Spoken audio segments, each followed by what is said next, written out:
కొంతమందికి ట్రీట్మెంట్‌లో భాగంగా hormonal pills ఇవ్వాల్సి వస్తూ ఉంటది. అప్పుడు చాలామంది అడిగే క్వెషన్, "మేడం, ఇన్ని హార్మోన్ టాబ్లెట్స్ వాడితే సైడ్ ఎఫెక్ట్స్ రావా? మనం బయట నుంచి హార్మోన్స్ వాడుతున్నాం కదా! నాకు ప్రాబ్లమ్స్ వస్తాయా?" అని అడుగుతూ ఉంటారు.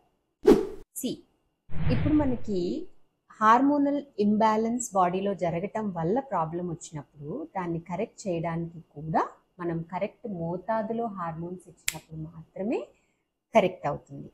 అలా కాకుండా మనం అన్నెసెసరీగా హార్మోన్స్ తీసుకోవడం, అంటే పీరియడ్ పోస్ట్‌పోన్‌మెంట్ కోసం హార్మోన్స్ తీసుకోవడం, లేకపోతే అన్‌వాంటెడ్ ప్రెగ్నెన్సీని ప్రివెంట్ చేయడానికి ఐ పిల్స్ లాంటివి యూజ్ చేయడం, ఇవి అన్నెసెసరీ హార్మోన్స్. మనము హార్మోనల్ ఇంబాలెన్స్ని కరెక్ట్ చేయడానికి అండర్ డాక్టర్ గైడెన్స్లో కరెక్ట్ డోసేజ్లో హార్మోన్స్ రిక్వైర్డ్ డేస్కి వాడినప్పుడు దానివల్ల ఎలాంటి సైడ్ ఎఫెక్ట్స్ రావు.